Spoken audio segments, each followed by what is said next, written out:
નમસ્કાર મિત્રો, અહીં સ્ટાન્ડર્ડ ફોર્થની ઇંગ્લિશ ટેક્સ્ટ બુકમાં એક સરસ મજાની ઇંગ્લિશ સ્ટોરી આપેલી છે. આપણે આ સ્ટોરીને ગુજરાતી ભાષામાં સમજશું. સ્ટોરી છે સ્માઇલ પ્લીઝ, એટલે કૃપા કરીને સ્મિત કરો અથવા તો કૃપા કરીને હસો. સ્માઇલ એટલે હસવું અથવા તો સ્મિત કરવું, અને પ્લીઝ એટલે કૃપા કરીને, મહેરબાની કરીને. વાર્તાની શરૂઆત કરીએ. Khushi and Khanak were good friends. Khushi અને ખનક સારા મિત્રો હતા. ગુડ એટલે સારા અને ફ્રેન્ડ્સ એટલે મિત્રો. They had so much fun together. તેઓ સાથે મળીને ખૂબ જ મજા કરતા હતા. They had so much fun એટલે તેઓ ખૂબ જ મજા કરતા હતા. ટુગેધર એટલે સાથે મળીને. સો મચ એટલે ખૂબ જ, બહુ જ. ફન એટલે મજા અથવા મજાક. ટુગેધર એટલે સાથે મળીને. They helped inch other. તેઓ એકબીજાને મદદ કરતા. ધે હેલ્પડ એટલે તેઓ મદદ કરતા. હેલ્પ એટલે મદદ કરવી, અને હેલ્પડ એ ભૂતકાળનું રૂપ છે, મદદ કરતા. ઈચ અધર એટલે એકબીજાને. When they returned from school. જ્યારે તેઓ શાળાએથી પાછા ફરતા ત્યારે. અહીં વેન એટલે જ્યારે અને ત્યારે. When they returned from school એટલે જ્યારે તેઓ શાળાએથી પાછા ફરતા ત્યારે. રિટર્ન એટલે પાછા ફરવું. રિટર્ન્ડ એટલે પાછા ફરતા. ફ્રોમ સ્કૂલ એટલે શાળાએથી. જ્યારે તેઓ શાળાએથી પાછા ફરતા ત્યારે. They raced each other. તેઓ એકબીજાની સાથે દોડની હરીફાઈ કરતા. રેસ એટલે દોડની હરીફાઈ કરવી. ધે રેસ્ડ એટલે તેઓ દોડની હરીફાઈ કરતા. ઈચ અધર એટલે એકબીજાની સાથે.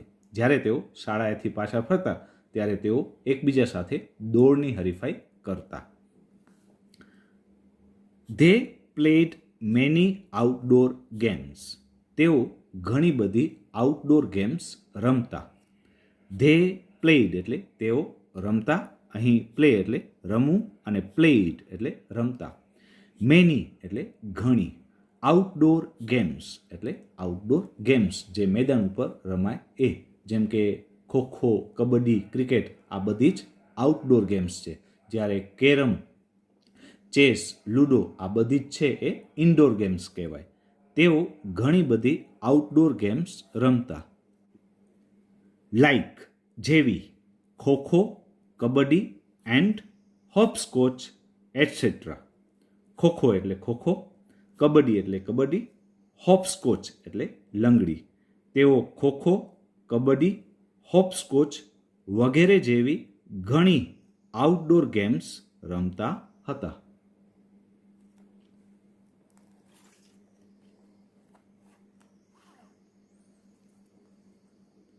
આગળ જોઈએ. વન ડે એક દિવસ. વન ડે એટલે એક દિવસ. ખુશી કેમ ઇન્ટુ ધ ક્લાસરૂમ સ્લોલી. ખુશી વર્ગમાં ધીમે ધીમે આવી. ખુશી કેમ એટલે ખુશી આવી. ઇન્ટુ ધ ક્લાસરૂમ એટલે વર્ગની અંદર. સ્લોલી એટલે ધીમે ધીમે. ખુશી વોઝ ઓલવેઝ ચીયરફુલ. ખુશી હંમેશા આનંદી રહેતી હતી. ચીયરફુલ એટલે આનંદી અથવા તો ખુશ. ખુશી વોઝ ઓલવેઝ ચીયરફુલ એટલે ખુશી હંમેશા આનંદી રહેતી હતી. ઓલવેઝ એટલે હંમેશા. But that day. પણ તે દિવસે સી લુકડ સેડ. તે ઉદાસ દેખાતી હતી. સી લુકડ એટલે તે દેખાતી હતી. સેડ એટલે ઉદાસ. But that day. પણ તે દિવસે સી લુકડ સેડ. તે ઉદાસ દેખાતી હતી. ખનક આસ્કડ. ખનકે પૂછ્યું. આસ્ક એટલે પૂછવું, અને આસ્કડ એટલે પૂછ્યું. Did someone scold you. શું તને કોઈ વઢ્યું છે અથવા તો શું તને કોઈએ ઠપકો આપ્યો છે? સ્કોલ્ડ એટલે વઢવું અથવા તો ઠપકો આપવો. સમવન એટલે કોઈક. Did someone scold you? શું તને કોઈએ ઠપકો આપ્યો છે? ખુશી shook her head. ખુશીએ તેનું માથું હલાવ્યું. shook એટલે હલાવ્યું. શેક એટલે હલાવવું અને shook એ શેકનું ભૂતકાળનું રૂપ છે. SHAKE શેક એટલે હલાવવું અને shook એટલે હલાવ્યું. her head એટલે તેનું માથું. head એટલે માથું. she sat down. તે નીચે બેસી ગઈ. and did not look up. અને ઉપર જોયું નહીં. તે નીચે બેસી ગઈ અને ઉપર જોયું નહીં.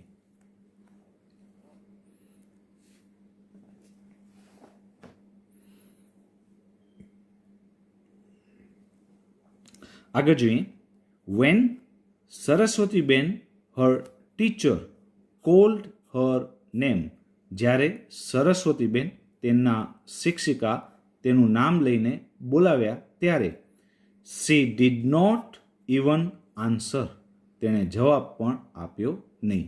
જ્યારે સરસ્વતીબેન તેના શિક્ષિકાએ તેનું નામ લઈને બોલાવ્યા ત્યારે તેણે જવાબ પણ આપ્યો નહીં. અહીં when એટલે જ્યારે અને ત્યારે. when Saraswatiben her teacher Saraswatiben તેના શિક્ષિકા called her name તેણીનું નામ લીધું ત્યારે she did not even answer. તેણે જવાબ પણ આપ્યો નહીં. આન્સર એટલે જવાબ આપવો. she called again louder this time.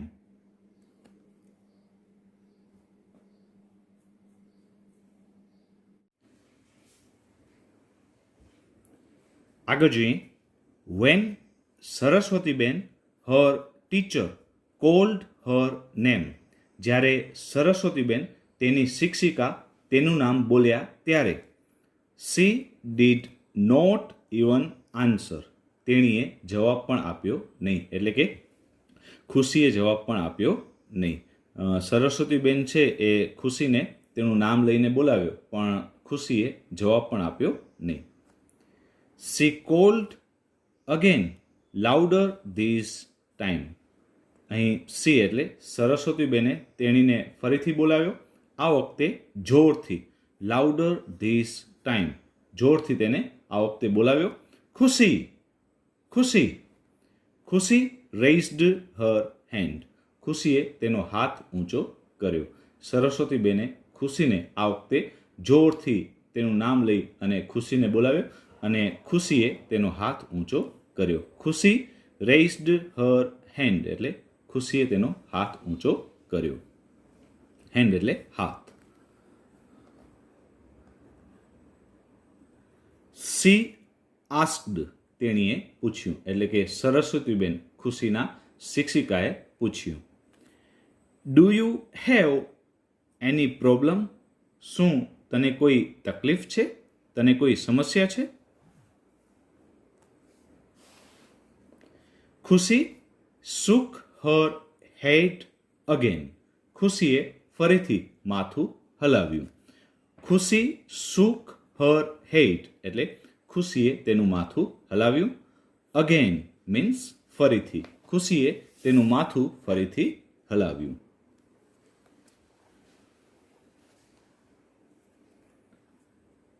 her cheeks were red. તેણીના ગાલ લાલ થઈ ગયા હતા. ચીક એટલે ગાલ. her cheeks એટલે તેણીના ગાલ એટલે કે ખુશીના ગાલ. were red એટલે કે લાલ હતા. red એટલે લાલ. she looked upset. તે ઉદાસ દેખાતી હતી. અહીં upset એટલે ઉદાસ અથવા તો અસ્વસ્થ. તે અસ્વસ્થ દેખાતી હતી.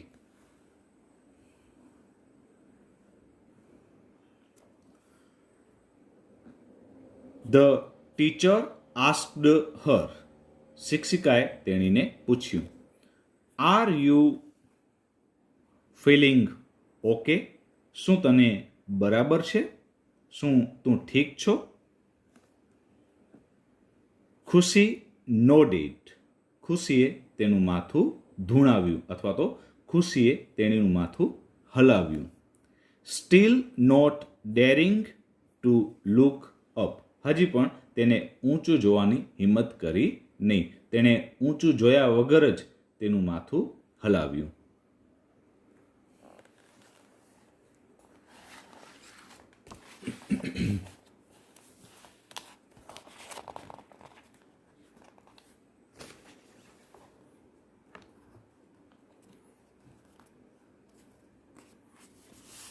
આગળ જોઈએ.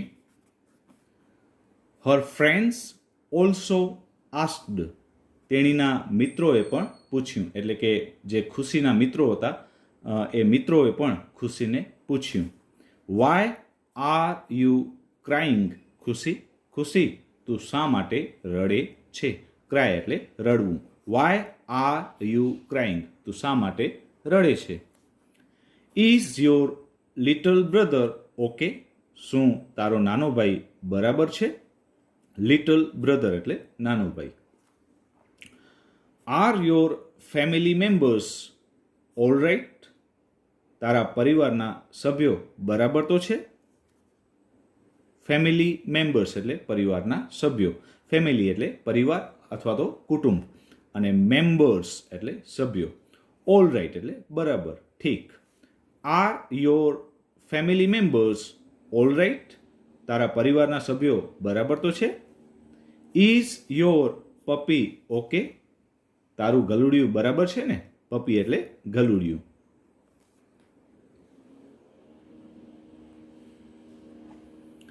ખુશી kept nodding her head to each of her friends. ખુશી તેના દરેક મિત્રોની સામે માથું હલાવતી રહી. ખુશી kept nodding her head એટલે ખુશી માથું હલાવતી રહી. to each of her friends તેના દરેક મિત્રોની સામે. but she did not look up. પણ તેણીએ ઊંચું જોયું જ નહીં. બટ એટલે પણ. she did not look up તેણીએ ઉપર જોયું નહીં, ઊંચું જોયું નહીં. Khanak wanted to make her smile. Khanak તેને હસાવવા માંગતી હતી. ખનક એવું ઈચ્છતી હતી કે ખુશી છે એ થોડુંક પણ હસે. Khanak wanted to make her smile. Khanak તેને હસાવવા માંગતી હતી. she had an idea. તેણીને એક વિચાર આવ્યો. એટલે કે ખનકને એક વિચાર આવ્યો. આઈડિયા એટલે વિચાર.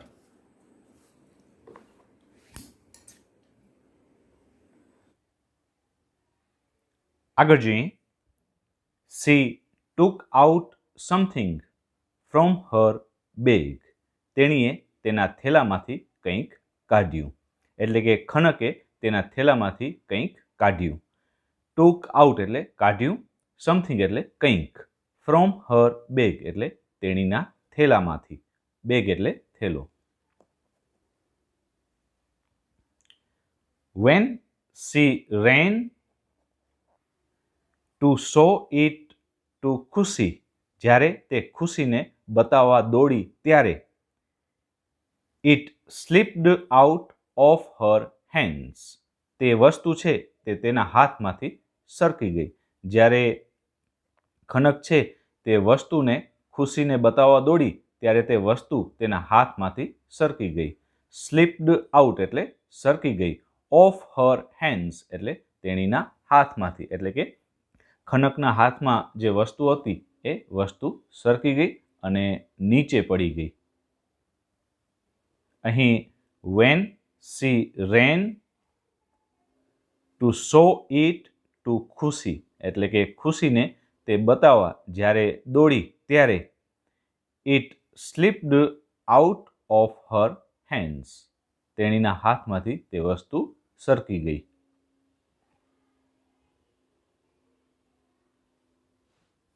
આગળ જોઈએ. ખુશી saw something flying towards her. ખુશીએ કંઈક પોતાની તરફ ઉડતું આવતું જોયું. ખુશી સો સમથિંગ એટલે ખુશીએ કંઈક જોયું. ફ્લાઇંગ ટુવર્ડ્સ હર કોઈ વસ્તુ તેના તરફ ઉડતી ઉડતી આવતી. એન્ડ સી ગ્રેબ્ડ ઇટ અને તેણે તે પકડી લીધી. જ્યારે ખુશી છે એ પોતાની તરફ કંઈક વસ્તુ ઉડતી ઉડતી આવતી જોઈ અને તેને તે પકડી લીધી. ગ્રેબ એટલે પકડી લેવું, દબોચી લેવું. It was a big green rubber frog. તે એક મોટો લીલો રબરનો દેડકો હતો. બિગ એટલે મોટો, ગ્રીન એટલે લીલો, રબર એટલે રબર અને ફ્રોગ એટલે દેડકો.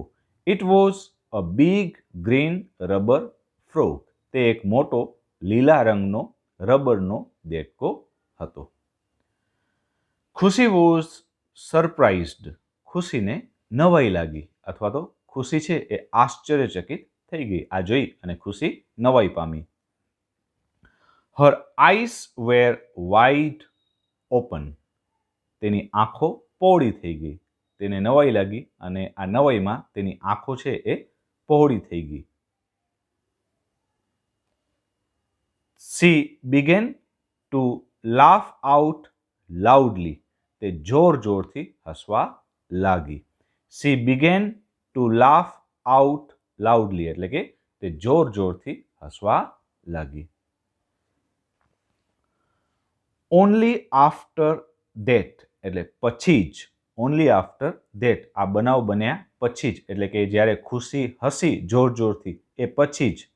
Khanak and her friends so. Khanak અને તેના મિત્રોને સમજાયું why she had not smiled or talked all day. તે આખો દિવસ કેમ હસતી કે વાત કરતી ન હતી. ખુશી જ્યારે જોર જોરથી હસવા લાગી એ પછી જ ખનક અને તેના મિત્રોને સમજાયું કે ખુશી છે એ આખો દિવસ કેમ હસતી નથી અને કેમ વાતો નથી કરતી. 4 of her front teeth were missing. તેણીના જે આગળના 4 દાંત હતા એ ગાયબ હતા. એટલા માટે તે આખો દિવસ સ્માઇલ એટલે કે હસતી નથી અને ટોક એટલે કે વાતો નથી કરતી. 4 of her front teeth એટલે કે તેના આગળના 4 દાંત. ફ્રન્ટ એટલે આગળનું અને ટીથ એટલે દાંત. વેર મિસિંગ એટલે કે ગાયબ હતા. મિસિંગ એટલે ગાયબ.